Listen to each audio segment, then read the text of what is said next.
Hello मेरे प्यारे दोस्तों, MKS एजुकेशन सेंटर में आपका स्वागत है।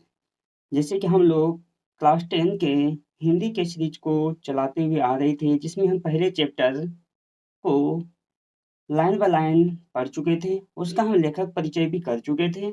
आज हम उसके जो है क्वेश्चन आंसर है, हम आपके सामने कराने जा रहे हैं।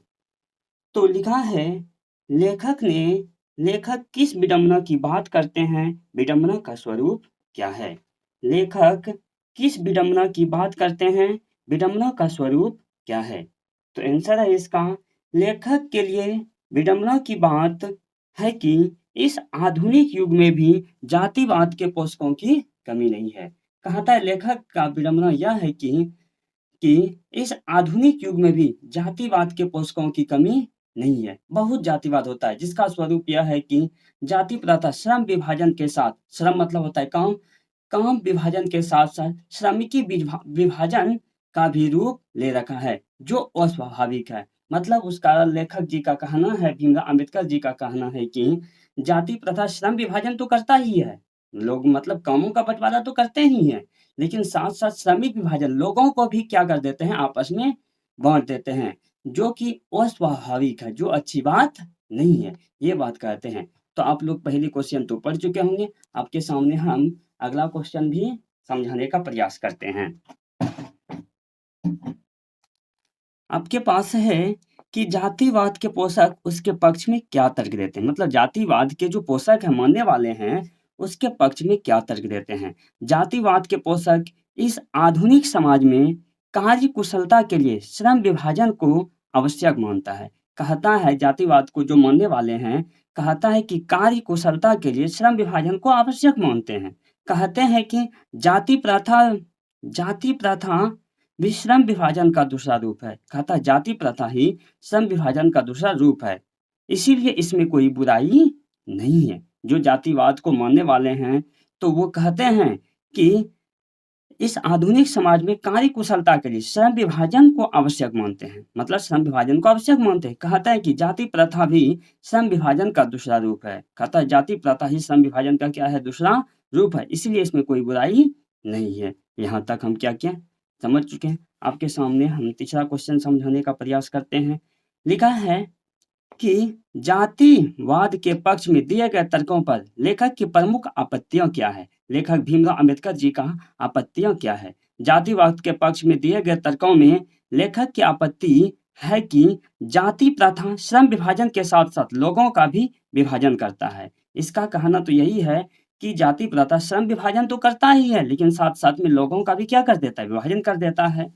श्रम विभाजन निश्चय ही सभ्य समाज की आवश्यक है। कहता है श्रम विभाजन निश्चय ही सभ्य समाज की आवश्यकता है, परंतु किसी सभ्य समाज में कार्य के साथ-साथ लोगों का विभाजन सही नहीं है। कहता है कि एक सभ्य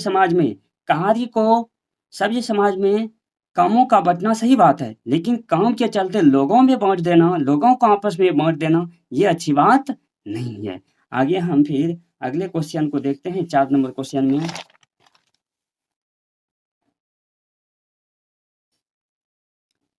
4 नंबर क्वेश्चन आपके साथ है कि जाति भारतीय समाज में श्रम विभाजन का स्वाभाविक रूप क्यों नहीं है? क्यों नहीं कहा जा सकता है? कहता है जाति भारतीय समाज में श्रम विभाजन का स्वाभाविक रूप क्यों नहीं कहा जा सकती है?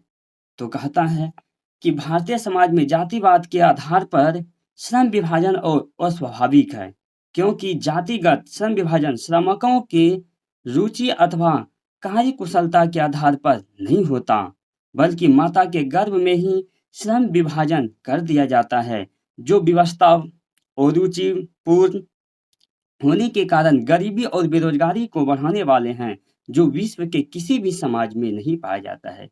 तो इसको समझने का प्रयास कीजिएगा।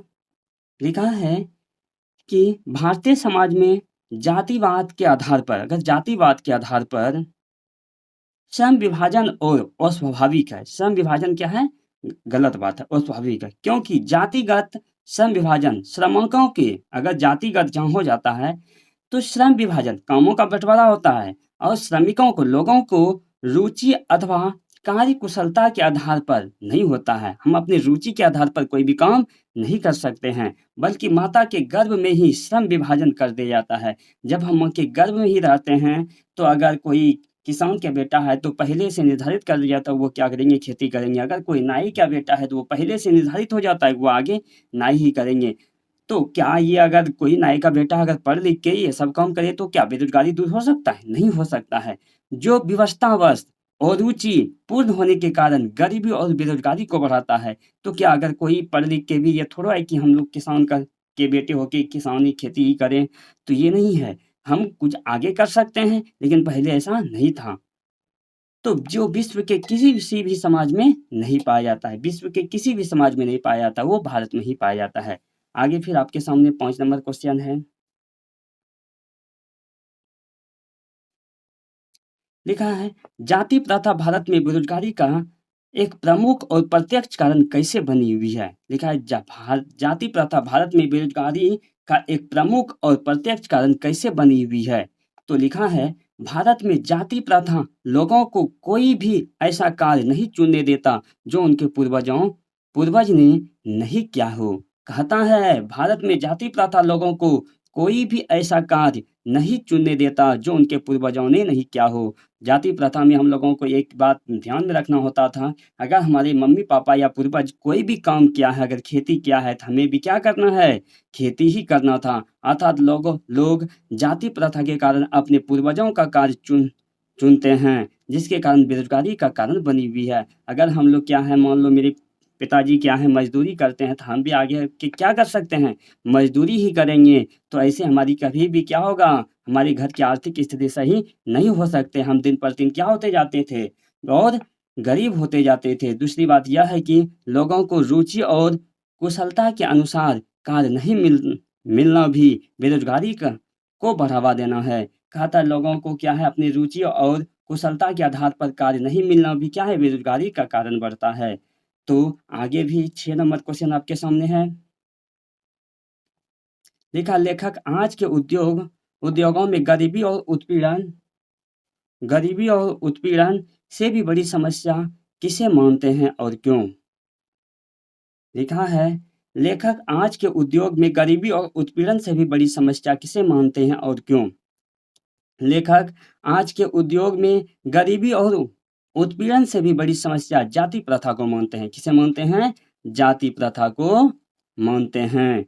जाति प्रथा के कारण पेशा चुनने में स्वतंत्रता नहीं होती है। पेशा मतलब अपना व्यापार चुनने में स्वतंत्रता नहीं होती है। मनुष्य की व्यक्तिगत भावना तथा रुचि का कोई स्थान नहीं होता है। मतलब मनुष्य अपने मन से कोई भी काम नहीं चुन सकते थे। उसे दूसरे पर निर्भर रहना पड़ता था। उसे पूर्वजों के काम पर निर्भर रहना होता था। तो आगे आपके सामने जो है अब हम 7 नंबर क्वेश्चन 7 नंबर क्वेश्चन है, लेखक ने पाठ में किन प्रमुख पहलुओं से जाति प्रथा को एक हानिकारक प्रथा के रूप में दिखाया है? तो इसमें लिखा गया, लेखक ने पाठ के विभिन्न पहलुओं में जाति प्रथा को एक हानिकारक प्रथा के रूप में दिखाया है, जो इस प्रकार है। अस्वाभाविक श्रम विभाजन, मतलब अपने मन से कामों को नहीं चुनना। बढ़ती बेरोजगारी, हमें क्या हो रहा है, अस्वाभाविक की श्रम के कारण बेरोजगारी बढ़ रही है। मतलब श्रम और रुचि तथा विवशता में श्रम का चुनना, मतलब अपने मन से काम को नहीं चुनना और विवश होकर काम का चुनाव करना। आदर्श था सभ्य समाज, ये सब क्या है, और मतलब हानिकारक प्रथा को दिखाया है। अब कहता है 8 नंबर क्वेश्चन, जो आपकी एक्सरसाइज का लास्ट क्वेश्चन है। तो यहाँ दिखाया गया है 8 नंबर में, सच्चे लोकतंत्र की स्थापना के लिए लेखक ने किन विशेषताओं को आवश्यक माना है? कहता सच्चे लोकतंत्र की स्थापना के लिए लेखक ने किन विशेषताओं को आवश्यक माना है? सच्चे लोकतंत्र की स्थापना के लिए लेखक ने लोगों के बीच दूध और पानी के मिश्रण की जैसे भाईचारों का आवश्यक माना है। कहता अगर सच्चे लोकतंत्र की स्थापना को चाहते हैं, तो हम लोग आपस में क्या हो जाए, जैसे दूध और पानी को मिलाने पर पता नहीं चलता है क्या दूध है कितना पानी है, उसी तरह हम लोगों को आपस में क्या रहना चाहिए, मिलजुल कर रहना चाहिए। थैंक यू दोस्तों, आप हमारे चैनल से इसी प्रकार जुड़े रहें और अधिक से अधिक इसे शेयर करें, अपने दोस्तों को भी इससे जोड़ने का प्रयास करें। और आप इस चैनल पे नए हैं तो इसे एक बार सब्सक्राइब जरूर कर लें। थैंक यू दोस्तों।